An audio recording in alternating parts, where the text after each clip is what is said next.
The world was no longer built of stone and mortar, but of fine gray despair.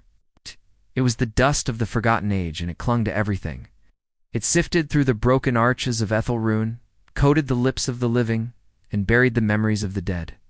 Perpetual twilight hung over the city, a miserable gauze woven from soot and the absence of sun. This was the only light the last generation had ever known. In a forgotten wing of the scriptorium, where the dust was thickest, lived Silas. He was the last scrivener of lost lore. Silas was not old, but the dust had aged his soul, settling into the cracks of his ambition like fine, demoralizing sand. His entire life was a search for one artifact, the Chronicle of Azure, a book rumored to predate the Age of Dust, holding the blueprint of the world's dawn. Believed the dust was a plague, a curse inflicted by an ancient, angry god. Find the blueprint, find the cure. Today the dust felt heavier. It muffled sound, turning the scraping of his quill against parchment into a faint, distant whisper. Silas lit a tallow lamp. The weak, sickly flame did little to pierce the gloom, but it illuminated the map splayed across his desk. The map showed the city's underbelly, the catacombs of the silent gods, a subterranean maze where Ethelrune began its slow, inevitable death. The chronicle rests beneath the gods, he murmured, the phrase tasting like dried ash on his tongue. He traced a path leading to the deepest layer, the Vault of Whispers. No living soul had ventured there and returned in 200 years. The thought should have chilled him, but Silas felt only a consuming, desperate heat. He needed to know the before. He bundled his lamp, a coil of rope, and a single rusted iron spike. These were his only tools against the eternal night. He pushed open the heavy oak door of the scriptorium, a gust of stale, dust-laden air greeting him like an unwelcome relative. The streets were deserted. No merchants hawked their wares. There were no children playing, only the wind, sifting the dust from one ruin to the next. He saw Calin leaning against a shattered fountain, his figure a grim silhouette against the endless gray. Calin was the city's warden, a man whose face was set in a permanent scowl of tired acceptance. He was covered head to toe in a rough-spun cloak. Silas, Kellen's voice was a low rumble, worn down by the constant dust. The sun has set on the age of scriveners. Leave your ghosts to rest. Silas stopped. The dust is not a ghost, Calin. It's a murderer. I seek its name. Calin pushed off the fountain. Its name is Oblivion. We live here because we have forgotten how to leave. Accept it. Never. Silas pointed toward the catacombs entrance, a gaping maw in the city's foundation. I go below. Kellen's eyes, barely visible beneath the hood, narrowed. Below is only silence, hunger. Silas ignored the warning and descended the crumbling granite steps. The air grew immediately cooler and damp, a change from the dry, suffocating outside. He was swallowed by the darkness. The catacombs were a museum of slow failure. Tunnels stretched out in tangled confusion, each branching path leading only to a deeper, more profound sorrow.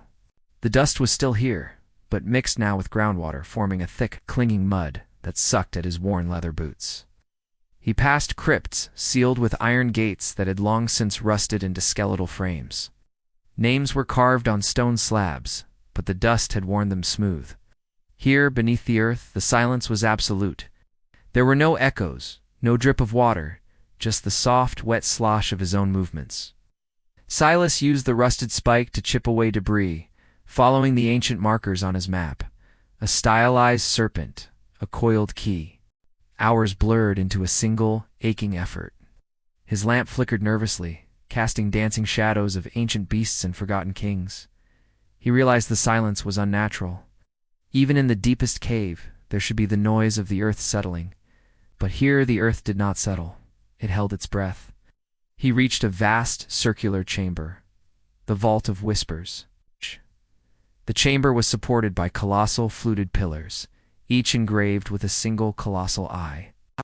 The eyes were closed, weighted down by the dust. In the center lay the altar, a perfect black cube, untouched by the settling grime. And on the cube, resting perfectly balanced, was the Chronicle of Azure. It was smaller than he imagined, bound in leather the color of a stormy sea. It had no clasps, no ornamentation. As Silas approached, a low, grinding sound echoed from the far end of the vault. He spun around, the lamp held high. A figure stood in the entrance, Kalen. You followed me, Silas accused, his voice shaking with sudden adrenaline. The warden protects the secrets, Scrivener, Kalen replied, his voice flat. He was holding a short, wickedly curved blade. You want the chronicle for yourself? Silas clutched the rope in his free hand. No, I want the promise of silence kept. The chronicle is forbidden, holds no cure, only the memory of what was lost. Kalen advanced slowly, his steps silent on the muddy floor. He was not threatening, but resolute. Silas took a swift, desperate leap onto the altar, snatching the book. The moment his fingers closed around the leather cover, a shocking jolt of cold energy surged through his arm. Ow. The air in the vault shimmered. The closed eyes on the pillars cracked open, revealing a glow of dim, ancient blue.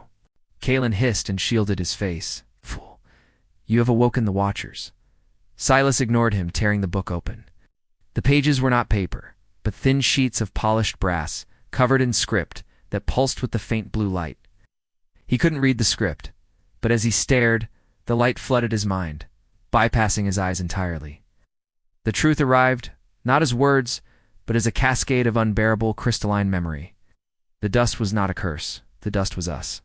The chronicle revealed that Ethelrune was not destroyed by a god or a plague, but by a collective choice. The world was once vibrant, painful, and overwhelmingly complex. But the people grew tired of the weight of joy and grief. They began to forget, not accidentally, but deliberately. They discarded the memories of their ancestors' struggles, their own failures, and their difficult triumphs. Each memory shed became inert, separating from the soul like a shell. This discarded, crystallized emotional husk was the dust. The twilight was simply the sum of all the dimmed hopes of every living generation. Silas understood Kalen's fear now. Kalen wasn't guarding a secret. He was guarding the ongoing act of forgetting. Kalen staggered back, the blue light weakening him. Stop. Let the truth lie. It is easier this way. Easier. Silas laughed, a hollow, wretched sound. We are living in the crystallized dust of our own avoidance. He flipped a page of the brass book. The blue light intensified, showing him the great forgetting the moment the first scrivener burned his archives. The archive contained every embarrassing failure, every unrequited love, every unjust war. All the things humanity found too heavy to carry. The burning didn't destroy the memories. It merely atomized them, turning them into the fine gray powder that now choked the world. The Watchers, the colossal eyes on the pillars, were the gods of memory, tasked with observing the consequence of this great discard. They were silent because there was nothing left to record. Silas looked at the book, the supposed blueprint for a cure. It offered no spell, no ritual. The final inscription, bathed in a deep, melancholic azure, read, "The age does not forget. It is merely forgotten." There was no going back. The memories were too dispersed, too fine, too widespread to ever be truly gathered again. Silas dropped the chronicle onto the altar. The light faded instantly. The Watchers closed their eyes once more. Kalen, recovering, lowered his blade. You see now? To remember is to suffer. The price of peace is the dust. No, Silas whispered, looking down at his dust-caked hands. The price of this peace is nothingness. He realized his original quest was flawed. He sought a weapon against the dust, but the dust was not the enemy. The enemy was the silence, the choice to stop telling the uncomfortable stories. He picked up his lamp, his heart heavy, but his resolve steel. You will leave the chronicle here, Kalen stated, moving to stand between Silas and the exit. Serves its purpose here, Warden. Silent warning to the silent gods. Silas began to climb the slick, muddy steps, his escape unhurried. Kalen did not follow. He watched the scrivener's slow ascent with the tired eyes of a man guarding a beautiful, agonizing decay. When Silas emerged back into the twilight of Ethelrune, the dust settled on his shoulders, no longer a mysterious curse, but a tangible manifestation of sorrow. He did not return to the scriptorium to seek out lost blueprints. The blueprints were gone. He walked toward the central square, a place where people occasionally gathered to trade scraps and share lukewarm ale. He sat on the cracked stone steps of the forgotten city hall. He opened his notebook, which was empty save for the title he'd scribbled in the last light of the outside world. The dust of the forgotten age. He dipped his quill into the small ink pot. He would not gather the dust. He would not reverse the twilight. He would simply write, He would tell the people the uncomfortable, agonizing truth of their own making. He began to write about the age of complexity, about the wars and the loves, the vibrant, chaotic world before the great discard. He wrote until his fingers were stiff and his lamp was sputtering its final breath. The first step to unforgetting was to simply speak the names of the things they chose to bury. The task was infinite, and the world was already mostly gone, but Silas knew his true work had finally begun. The dust of the forgotten age still falls, but now a single light burns against the gray. This grim world of Ethel ruin and Silas's dark task is only beginning. To experience the full depth of his struggle and the fate of the chronicle, watch the full video linked below. Comment, like, share, and subscribe to Storycraft Studio for more dark fantasy tales from decaying worlds.